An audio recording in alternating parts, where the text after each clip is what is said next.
ترمذی شریف کی روایت ہے کہ حضرت عمر رضی اللہ تعالیٰ عنہ نے نقل کیا، نبی علیہ السلام نے فرمایا، جو شخص بازار سے گزرتے وقت یہ دعا پڑھے اس کو 10 لاکھ نیکیاں ملیں گی، 10 لاکھ گناہ معاف ہوں گے۔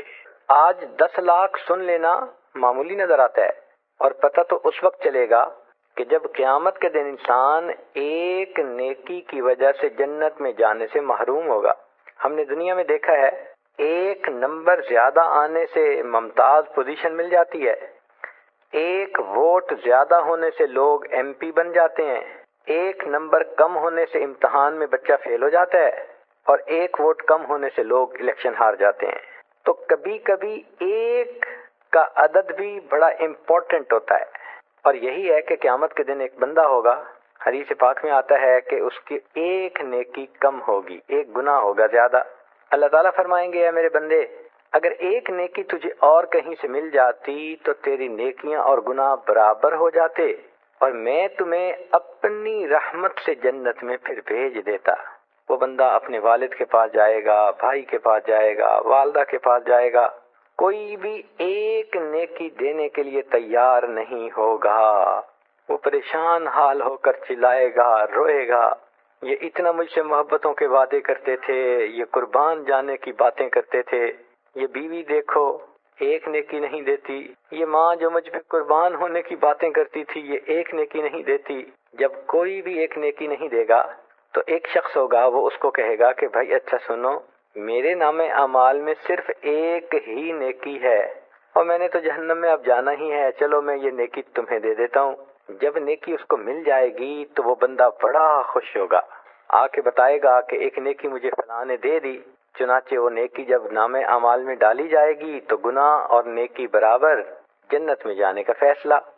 فرشتہ اعلان کرے گا کہ ایک آدمی نے اپنی ایک نیکی ایک گناہگار بندے کو دے دی، تو اللہ تعالیٰ پوچھیں گے کون ہے یہ سخی جو اپنی نیکی دوسرے کو دے رہا ہے؟ تو کہا جائے گا اللہ یہ بھی ایک گناہگار بندہ ہے ہی اس کے پاس ایک نیکی، تو اس نے کہا مجھے تو جہنم میں جانا ہی ہے، چلو میری نیکی تم لے لو۔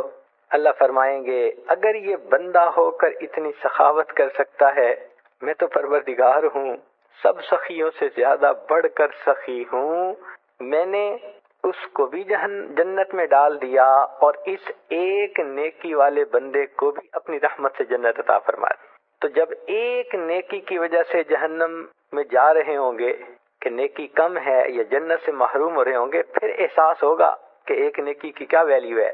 آج تو عمر لانو فرماتے ہیں کہ ایک دعا کو پڑھنے سے 10 لاکھ نیکیاں ملتی ہیں، 10 لاکھ گناہ معاف ہوتے ہیں۔ اور وہ کیا دعا ہے؟ لا الہ الا اللہ وحدہ لا شریک لہ، لہ الملک ولہ الحمد یحیی ویمیت وہو حی لا یموت، بیدہ الخیر وہو علی کل شیء قدیر۔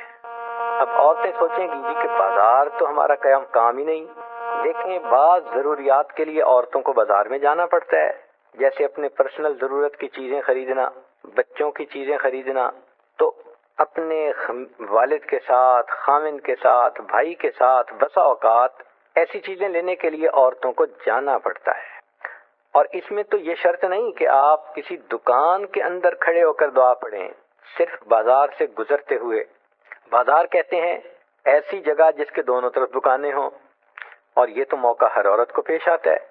بچیاں اسکول آتے جاتے بازار سے گزرتی ہیں، ان کی مائیں جب لینے آتی ہیں واپس جاتی ہیں پھر بازار سے گزرتی ہیں، چاہے گاڑی میں ہی بیٹھی ہوں بازار سے گزر تو رہی ہیں۔ اس کا مطلب یہ ہے کہ اگر آپ گاڑی پہ ہیں اور بازار سے گزر رہی ہیں تو گاڑی میں بیٹھے بیٹھے بھی یہ دعا پڑھ لیں گی تو 10 لاکھ نیکیاں ملیں گی، 10 لاکھ گناہ معاف ہو جائیں گے۔ اب آپ روزانہ کئی مرتبہ اپنے یہ عمل کر سکتی ہیں۔ آپ سوچیں اگر ڈیلی ہم کئی لاکھ گناہ معاف کروا سکیں تو کتنا فائدہ۔ مگر نبی علیہ الصلوۃ والسلام کی ان تعلیمات کو چونکہ ہم نے سیکھا نہیں، اس لیے ہم اس سے فائدہ ہی نہیں اٹھا پا سکتے۔ اسی طرح انسان کی زندگی کا مقصد ہوتا ہے نیک اعمال کرنا۔ اللہ رب العزت نے انسان کو دنیا میں بھیجا ہی اسی لیے، خلق الموت والحیات لیبلوکم ایکم احسن عملا۔ اللہ تعالیٰ ارشاد فرماتے ہیں کہ موت اور حیات کو پیدا کیا کہ یہ آزمائیں کہ تم میں سے کون اچھے عمل کرتا ہے۔ تو نیک اعمال کا کرنا یہ ہمارا مقصد زندگی ہے۔ اگر کوئی چیز اپنے مقصد کو پورا کرنا چھوڑ دے تو وہ بے قیمت ہو جاتی ہے، اور مقصد کو پورا کرتی رہے تو وہ قیمت والی رہتی ہے۔ اس کی مثال یوں سمجھیے کہ اگر گھر میں ایک بلب پڑا ہے تو باپ اپنے بچے کو اس کے قریب بھی نہیں جانے دیتا۔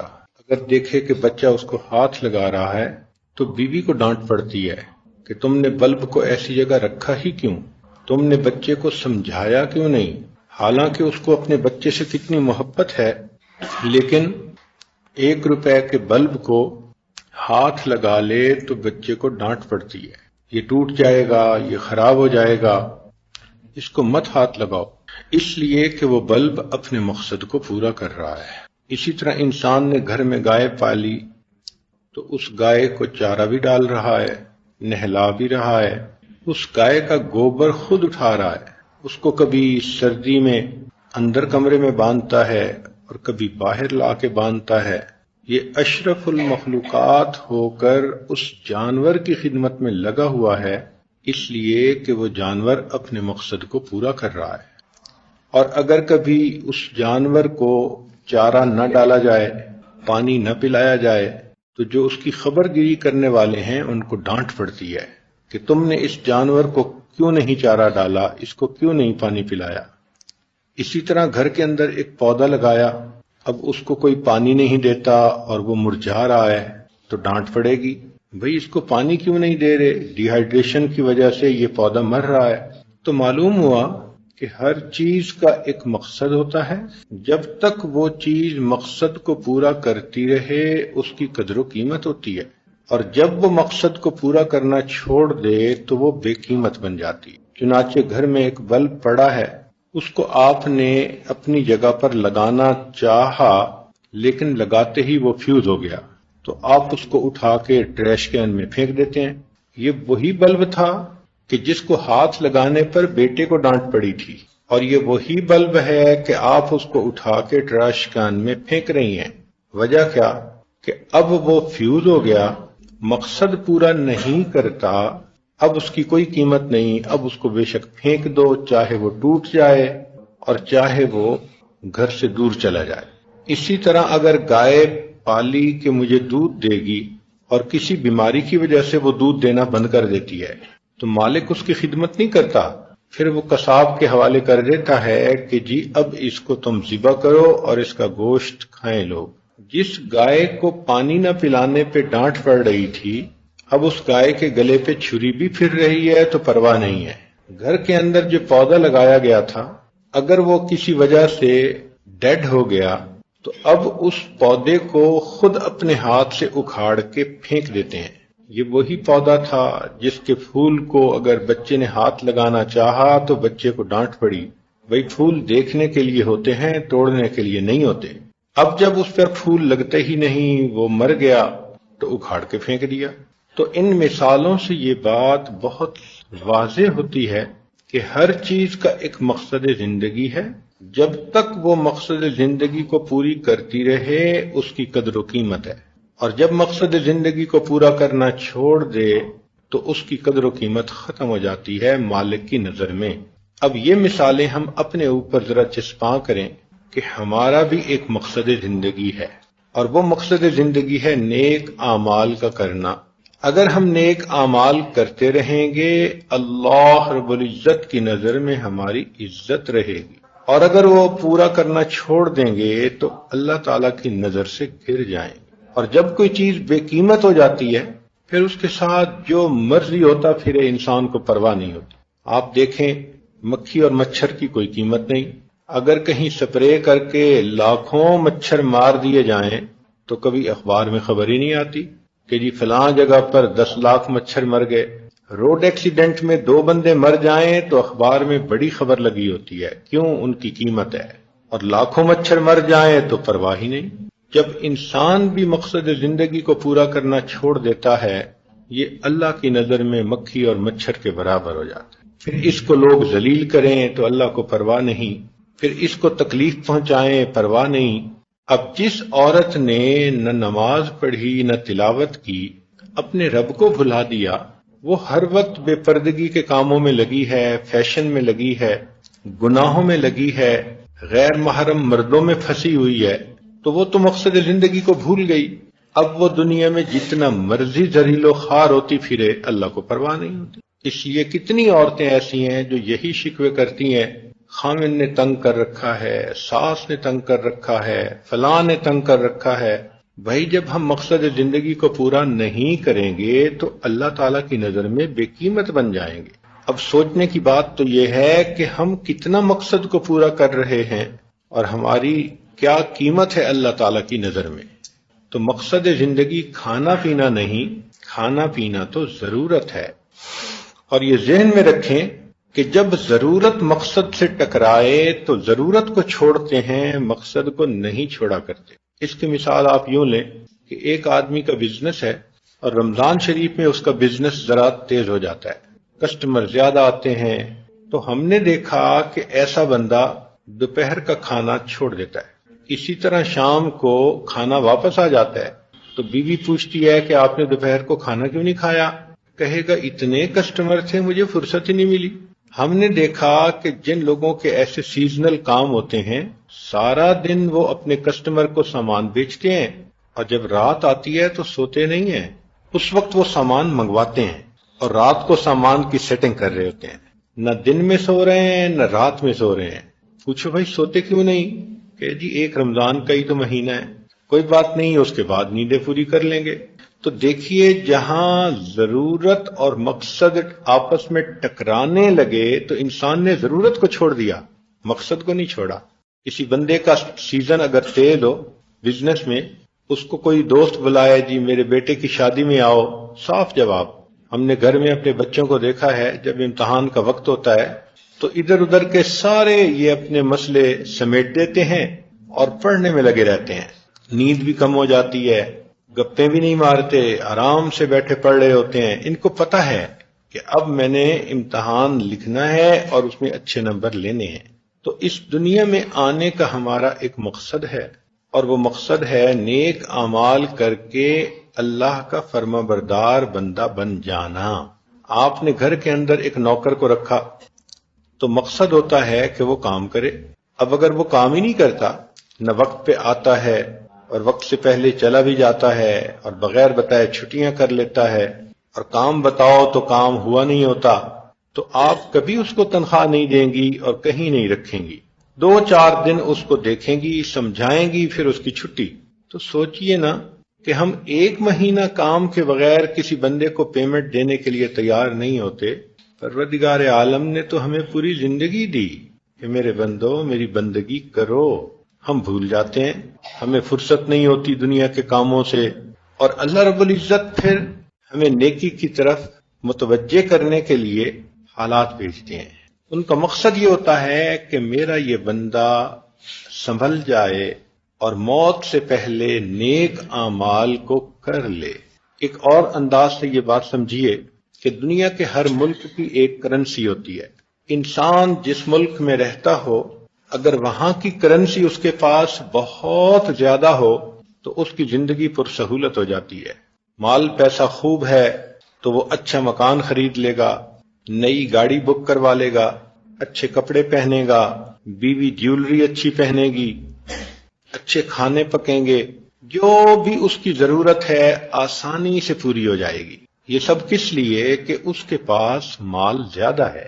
اس لیے آج کے اس مادہ پرست دور میں جو عورت زیادہ حسن والی ہو اس کو خوش قسمت سمجھتے ہیں، جو مرد زیادہ مال والا ہو وہ خوش قسمت سمجھا جاتا ہے۔ حالانکہ خوش قسمت تو وہ ہوتا ہے جو اللہ کا برگزیدہ اور فرما بردار بندہ ہوتا ہے۔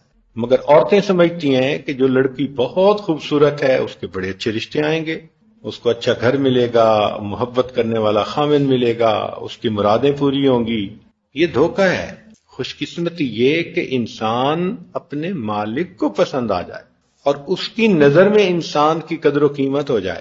اس لیے رب کریم نے ارشاد فرمایا من عاد لی ولیا فقد آذنتہ بالحرب، جو میرے ولی سے دشمنی کرے گا میرا اس کے ساتھ اعلان جنگ ہے۔ دیکھیں نا جس کی قدر و قیمت ہے، اب ذرا اس کے ساتھ کوئی ٹکر تو لے، اللہ تعالیٰ فرماتے ہیں میرا اعلان جنگ ہے اس کے۔ تو ہم نیک اعمال کے ذریعے اللہ کی نظر میں اپنی قیمت بنائیں۔ تو اگر کسی ملک میں رہتے ہوئے کسی کے پاس کرنسی زیادہ ہے تو اس ملک میں زندگی پر سہولت ہے۔ ہر ملک کی کرنسی الگ الگ ہوتی ہے، یہاں کی کرنسی اور ہے، سعودی عرب کی اور ہے، انڈیا میں اور ہے، پاکستان میں اور ہے، امریکہ میں اور ہے۔ ہر ملک کی اپنی اپنی کرنسی ہے، لیکن جس ملک میں ہے وہاں کی اگر کرنسی ہوگی تو زندگی آسان گزرے۔ ایک مرتبہ ہمیں اس کا عجیب تجربہ ہوا۔ عمرے کے سفر پر گئے، بچے ساتھ تھے۔ جب سعودی عرب ایئرپورٹ پر پہنچے تو چھوٹے بچے نے کسی چیز کا مطالبہ کیا، اس کے لیے کوئی چیز لینی پڑ گئی۔ اب ڈالر تو ہمارے پاس تھے، لیکن جس دکاندار کے پاس جاتے وہ کہتا مجھے ریال دو، اور جو ریال تبدیل کرنے والی جگہ تھی یا آفس تھا وہ بند ہو چکا تھا۔ ہم نے لوگوں سے پوچھا، انہوں نے کہا جی نماز کے لیے بند ہوا ہے، آپ کو آدھا گھنٹہ انتظار کرنا پڑے گا، وہ کھلے گا تو پھر آپ کرنسی کو تبدیل کروا لیجئے گا۔ اب بچہ رو رہا ہے، ڈالر ہاتھ میں ہیں، $100، ہم چاہتے ہیں کہ اس کو کھلا کروائیں مگر کھلا ہو نہیں سکتا، اور چیزیں بھی پڑی ہوئی ہیں اور دکاندار بھی موجود ہیں، مگر ہر دکاندار کہتا ہے جی مجھے ریال چاہیے۔ تو اس دن ہمیں یہ تجربہ ہوا کہ واقعی جس ملک میں ہو اس کی کرنسی کا ہونا ضروری ہے، اگر نہ ہوگی تو کوئی چیز نہیں ملتی۔ تو جب مختلف ملکوں کی اپنی اپنی کرنسیاں ہیں اور جس ملک کی کرنسی انسان کے پاس ہو وہاں زندگی پرسہولت، اور اگر وہ نہ ہو تو انسان کو مصیبتیں اور مشکلیں، تو یہ بات ذہن نشین کر لیجئے کہ آخرت کی زندگی کی کرنسی نیکیاں ہیں۔ چنانچہ جو انسان خوب نیکیاں کما کر آخرت میں جائے گا وہ آخرت کا ملینر اور بلینر ہوگا۔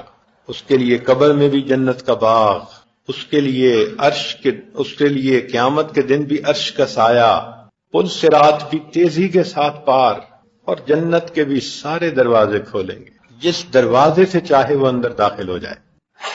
تو دیکھیے یہ کیسا خوش نصیب انسان ہے۔ لوگوں کے لیے قیامت کا دن ہزاروں سال لمبا، اور اس نیک بندے کے لیے فجر کی سنتوں کے برابر۔ اور عائشہ صدیقہ رضی اللہ تعالی عنہا فرمایا کرتی تھیں کہ نبی علیہ الصلوۃ والسلام کی سب سے مختصر نماز فجر کی سنتیں ہوتی تھیں، بہت ہلکی پڑھتے تھے۔ تو فجر کی 2 سنتوں کے بقدر قیامت کا دن ہوگا، اس لیے کہ ان کے پاس کرنسی ہے، اور یہ جنت میں جائیں گے تو پھر ان کو اونچے سے اونچے درجات بھی ملیں گے۔ کہا جائے گا تو حافظ قرآن ہے، اقرا ورتل کما کنت ترتل فی الدنیا، ایک ایک آیت کو پڑھتا جا اور جنت کا ایک ایک درجہ چڑھتا جا۔ یہ کیسا خوش نصیب انسان ہوگا کہ قرآن مجید کی ایک ایک آیت کو یاد کرنے پر اس کو ایک ایک درجہ اونچا نصیب ہوگا، اور نبی علیہ الصلوۃ والسلام کے نیبرہڈ میں اس کو جگہ مل جائے گی۔ یہ ہے خوش نصیبی اور یہ ہے خوش بختی۔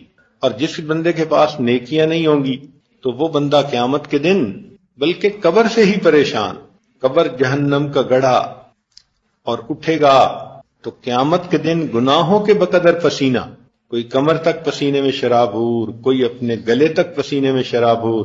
اور جیسے کوئی چیز جلتی ہے، آپ آلو ابالیں تو جس طرح آلو پانی کے اندر خوب ہیٹ اپ ہو رہا ہوتا ہے، ایسے انسان اپنے پسینے میں ہیٹ اپ ہو رہا ہوگا۔ ذرا سوچئے تو صحیح، ذرا سا پسینہ آئے تو آج عورتوں سے وہ وقت گرمی برداشت نہیں ہوتی، کچن میں کام کریں تو چولہے کے قریب کام کرنے سے پسینہ ہوتا ہے، تو ہم نے دیکھا لوگ کچن میں بھی ایئر کنڈیشنر لگواتے ہیں۔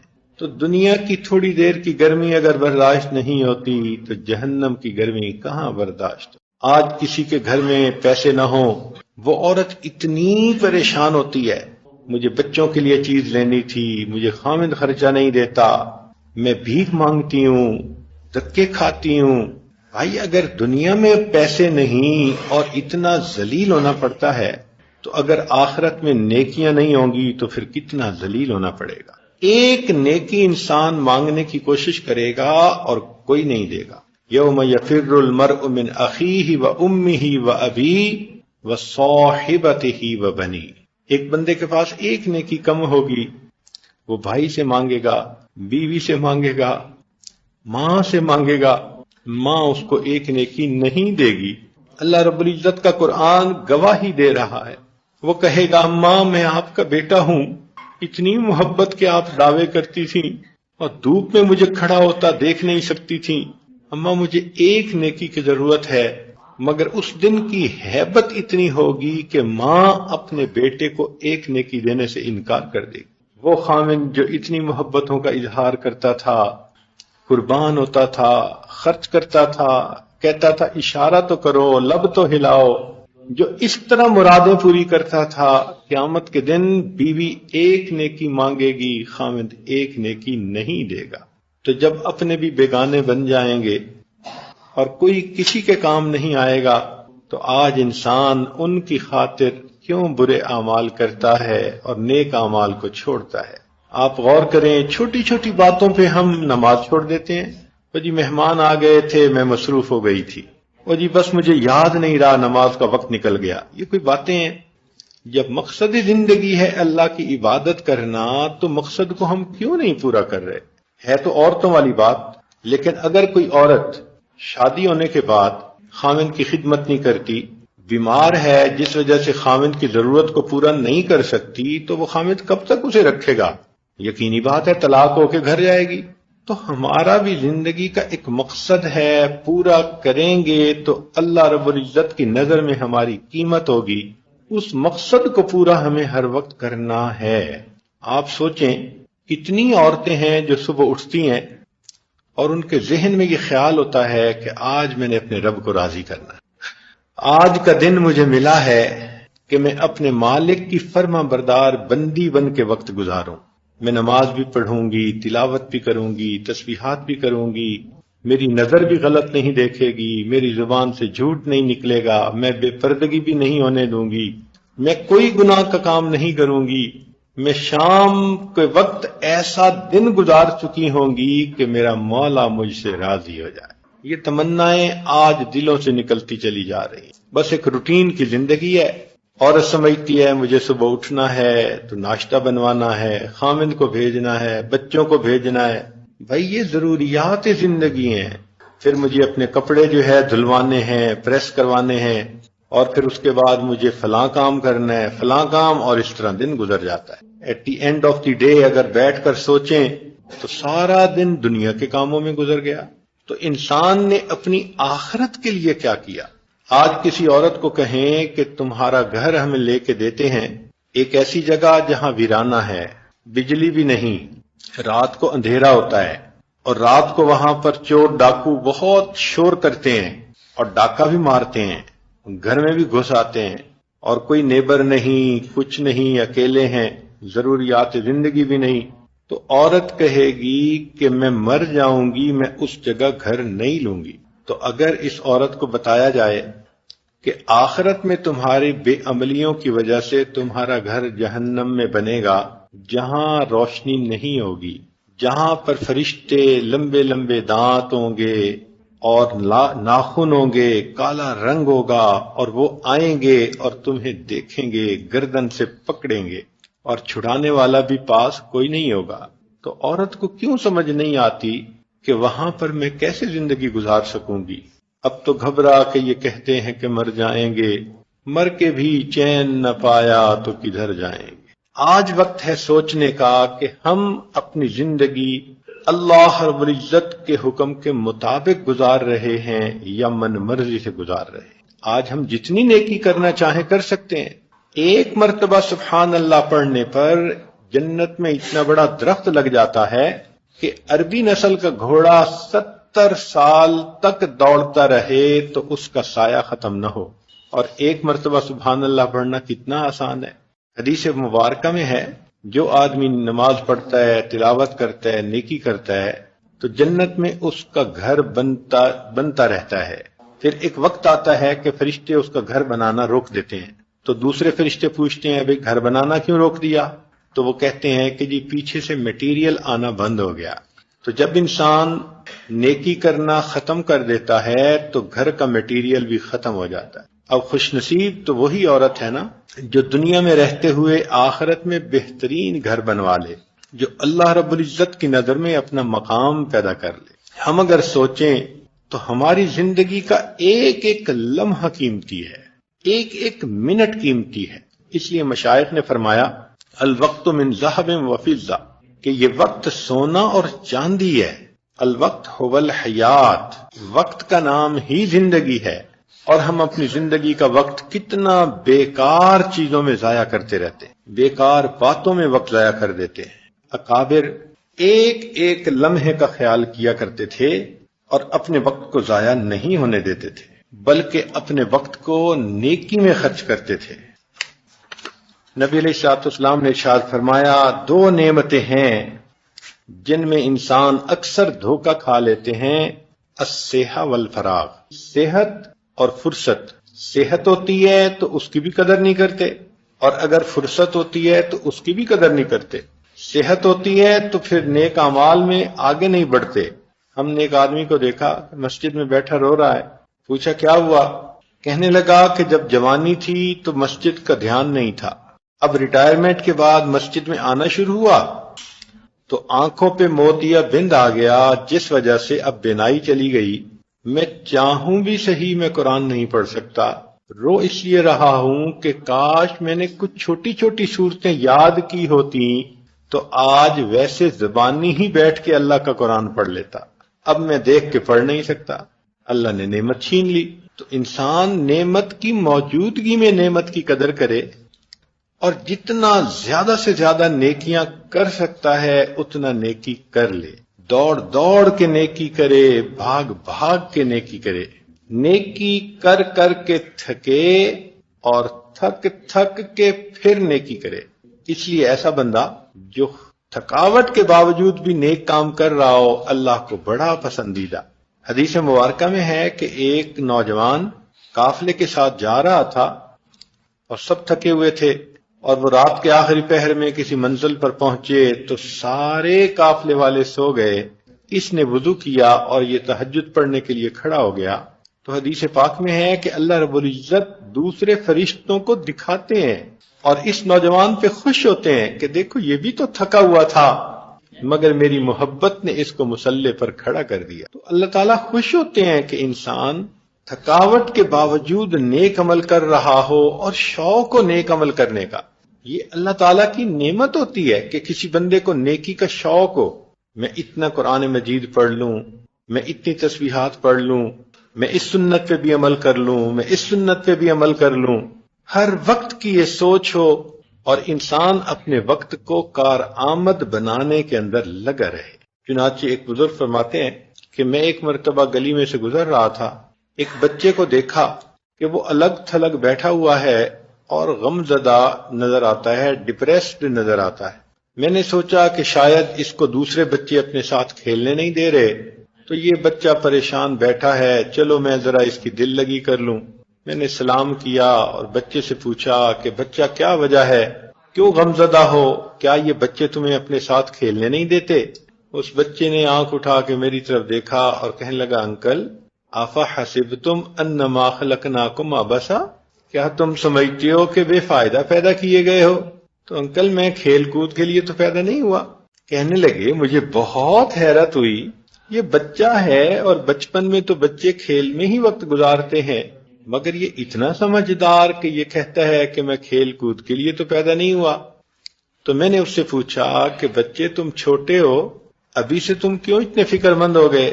تو اس بچے نے عجیب خوبصورت جواب دیا، کہنے لگا انکل میں اپنے گھر میں دیکھتا ہوں کہ میری والدہ نے چولہے میں جب آگ جلانی ہوتی ہے تو پہلے چھوٹی چھوٹی لکڑیوں کو چولہے میں ڈالتی ہے، آگ سلگاتی ہے، جب آگ جلنے لگ جاتی ہے پھر بڑی لکڑیوں کی باری بعد میں آتی ہے۔ تو جب یہ اپنے گھر میں روز دیکھتا ہوں تو مجھے یہ خیال آتا ہے کہ ایسا نہ ہو کہ قیامت کے دن اللہ تعالیٰ جہنم کی آگ کو جلانا چاہیں اور پہلے چھوٹے چھوٹے بچوں کو اندر ڈالیں کہ آگ اچھی طرح بھڑک جائے اور بڑوں کی باری بعد میں آئے۔ ایک چھوٹا سا بچہ ہے اور اس کے دل پہ بھی آخرت کا اتنا خوف ہے، ہم بال سفید کر بیٹھے اور ہمیں اپنی آخرت کے تیاری کی فکر نہ لگی، اس لیے کہ اس کا نام غفلت ہے اور ہم غفلت بھری زندگی گزار رہے ہیں۔ ہم نے بیٹھ کے کبھی اپنی موت کی تیاری کی، سوچا کتنی نمازیں زندگی میں ہم نے قضا کی اور ہمارے ذمے قضا ہے اور پڑھنی ہے، کبھی فہرست بنائی، کبھی روزوں کی قضا لکھی؟ ہر جوان عورت رمضان المبارک میں کچھ روزے ہوتے ہیں جو نہیں رکھ پاتی، مگر سستی کی وجہ سے ان کی قضا بھی نہیں کرتی۔ تو کتنے مہینوں کے روزے ذمے ہیں پتہ ہے، کبھی خیال ہی نہیں کیا۔ ہم نے کتنے لوگوں کی غیبت کی، ان کا حق ہمارے اوپر آتا ہے، کبھی ہم نے ان سے معافی مانگی؟ کتنے لوگوں کے دل دکھائے ہم نے، ایسی باتیں کی، کبھی ان سے سوری کیا؟ تو آخرت کے نقطہ نظر سے کیا ہم نے تیاری کر لی؟ اگر یہ ہم اپنے آپ سے سوال پوچھیں گے تو تمہارا دل کہے گا کہ ہم نے تو تیاری کی ہی نہیں۔ تو کیا آخرت میں بغیر تیاری کے چلے جائیں گے؟ صدیق اکبر رضی اللہ عنہ فرمایا کرتے تھے کہ جس شخص نے بغیر تیاری کے موت میں قدم رکھا، ایسا ہی ہے اس نے بغیر کشتی کے سمندر میں چھلانگ لگا دی۔ جو بغیر کشتی کے سمندر میں چھلانگ لگائے گا بالآخر ڈوب کر رہے گا، جو بغیر تیاری کے آخرت میں جائے گا بالآخر عذاب میں گرفتار ہو کر رہے گا۔ اس لیے موت کا جب وقت آتا ہے تو انسان پھر حسرت کرتا ہے، کاش مجھے تھوڑا سا وقت اور مل جاتا اور میں آخرت کی تیاری کر لیتا۔ آج وقت بھی ہے، صحت بھی ہے، سہولت بھی ہے، ہم اس دنیا کی زندگی کو عبادت میں گزارنے کے لیے کوشش کریں۔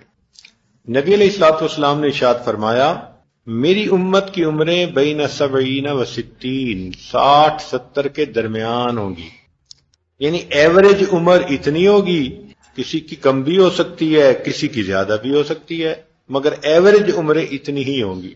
تو آج آپ دیکھیں یہی 60-70 میں انسان چلا جاتا ہے دنیا سے۔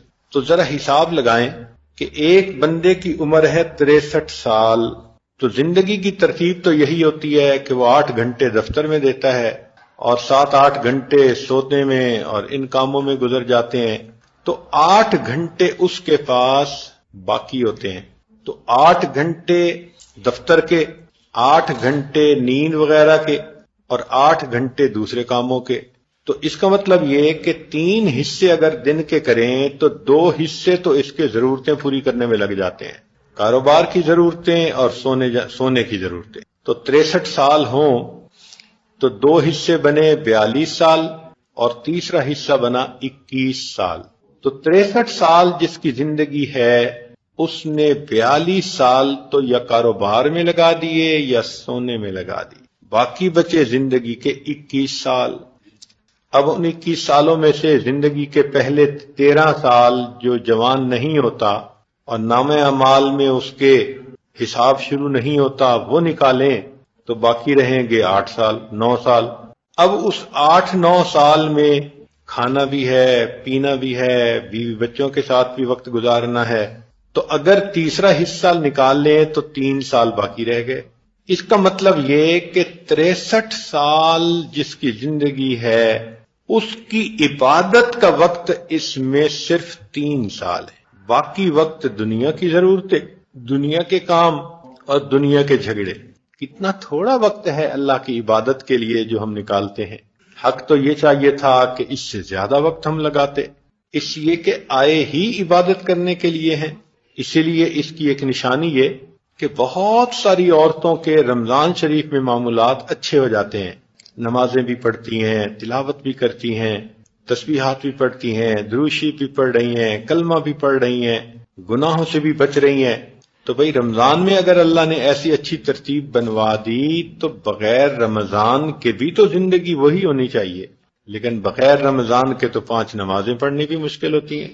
تو جن لوگوں نے زندگی کی قدر کو پہچانا انہوں نے تو یہاں تک کہا کہ الدنیا یوم ولنا فیہا صوم، پوری دنیا ایک دن ہے اور اس ایک دن میں ہم نے روزہ رکھا ہوا ہے۔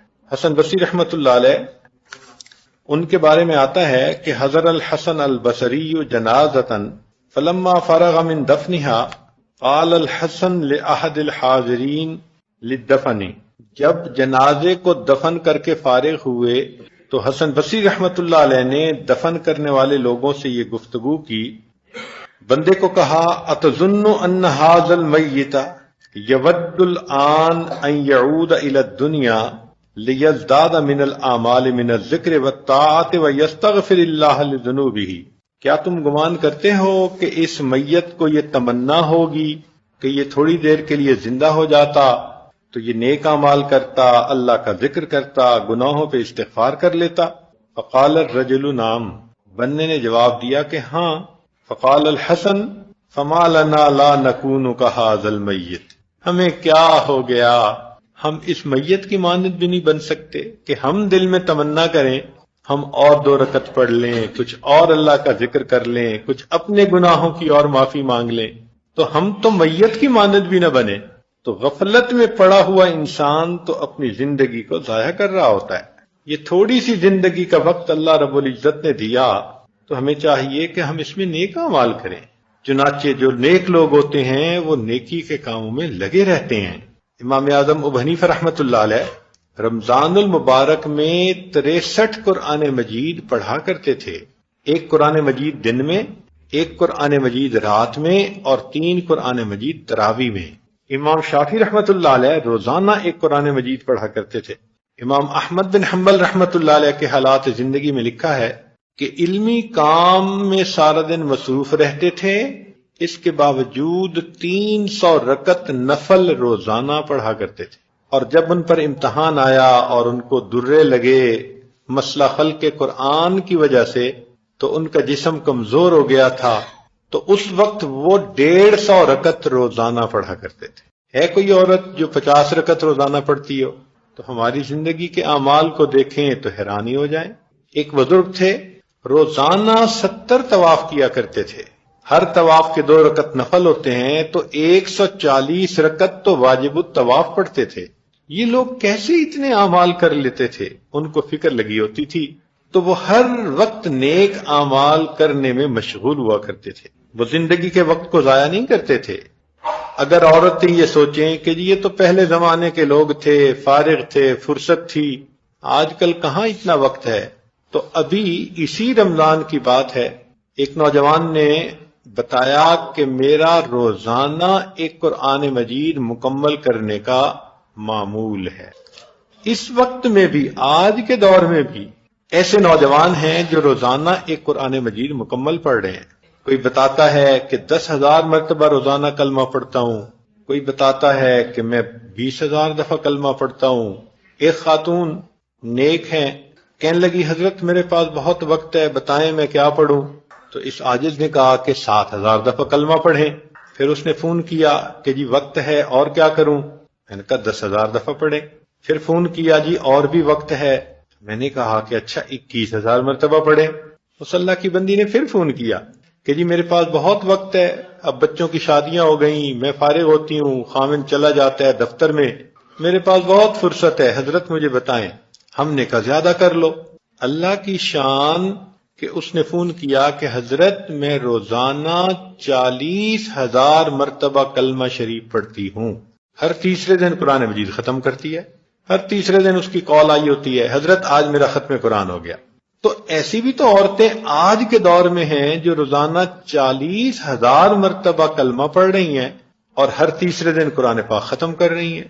اس مجمع میں کتنی عورتیں ہیں جن کو اللہ نے صحت بھی دی، جوانی بھی دی، وقت بھی دیا، فرصت بھی دی، مگر کس کا معمول ہے ایسا؟